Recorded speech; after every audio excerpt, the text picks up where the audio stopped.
Akko is back with another budget tactile switches.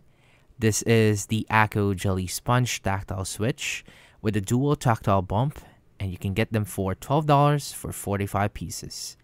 Now, how do they sound and feel? Let's find out. What is going on, guys? Ox here, and welcome back to my channel.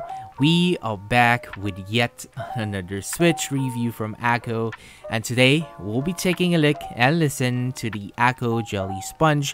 Now, this is a tactile switch from the Jelly line of switches from Akko. A quick disclaimer, the switches were sent for a review, but I wasn't paid to make the video, so of course, I'll give you guys my unbiased and honest opinion about the Jelly Sponge switches.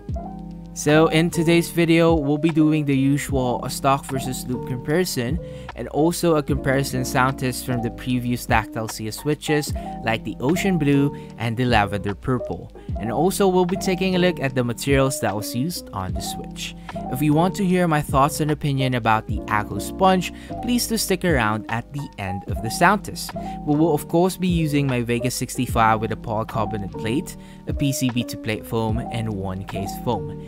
Keycaps would be Geek Arc PBT, and the switches was lightly lubed with a Triposis 3203 and 105 grade 0 on the springs. So, with that out of the way, please do enjoy the sound test.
So that was the sound test for the Akko Jelly Sponge switches. Let me know what you think about them on the comment section down below. Of course, I would love to have a discussion with you guys. Let me know what you think. Before we talk about my thoughts and opinion about the switch, let's go ahead and break down the materials that was used on the switch. As you can see, these are still a 3-pin switch and is using the box type and kale style housing. So keep that in mind.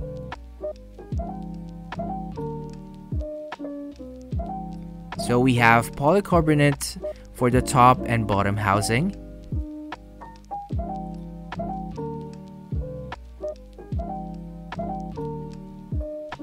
And of course we have POM for the stem.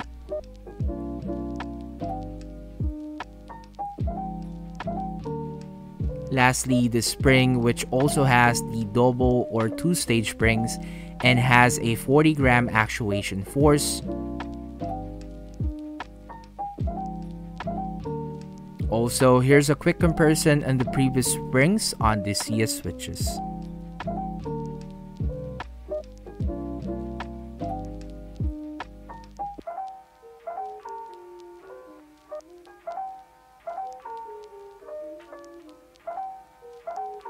So that was the materials that was used on the jelly sponge. If you made it up to this point, I would like to say thank you. And now let's talk about my thoughts and opinion on the Akko jelly sponge.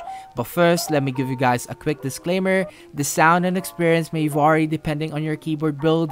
Again, I'm using the Vega 65 with a polycarbonate plate, a PCB2 plate foam, 1 case foam, and Geek Arc PBT was used for the keycaps. The switches was lubed lightly with the Tribosys 3203 and Krydox 105 grade 0 on the springs.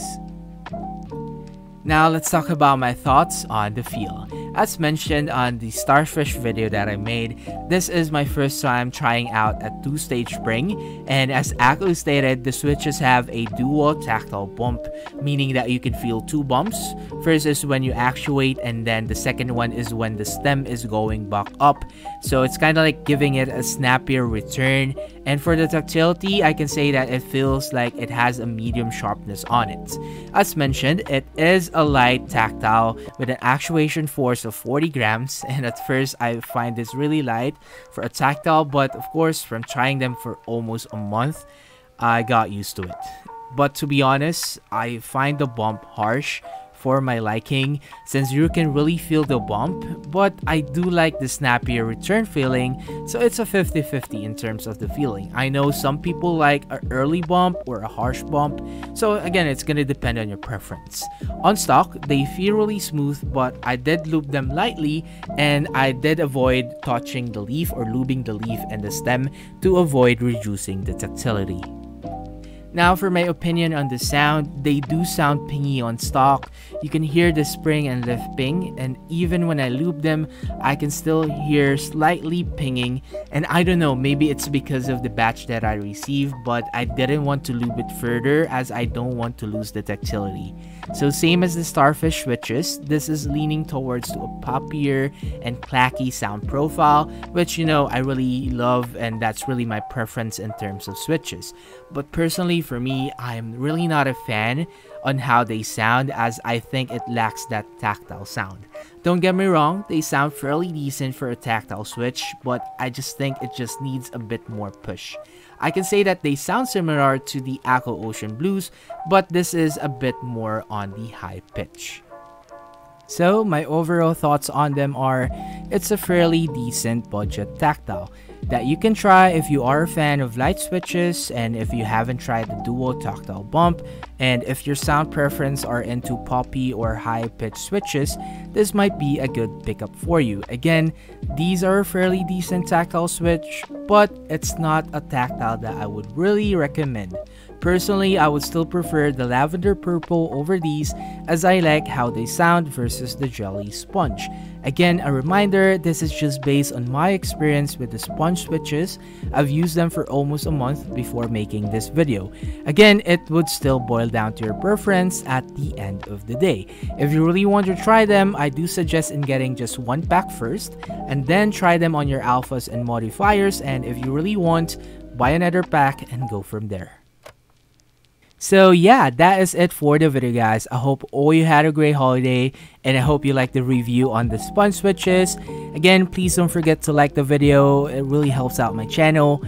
This is a really interesting tactile that I've tried, and let me know what you think about them on the comment section down below. Let me know if you already tried them or planning to pick them up. Again, all of Akko's link would be on the description down below. Thank you for sending the switches over. Let's also aim for 50 likes for this video, and feel free to share the video, and of course subscribe for more, and I'll see you guys on the next Soundtest. Peace.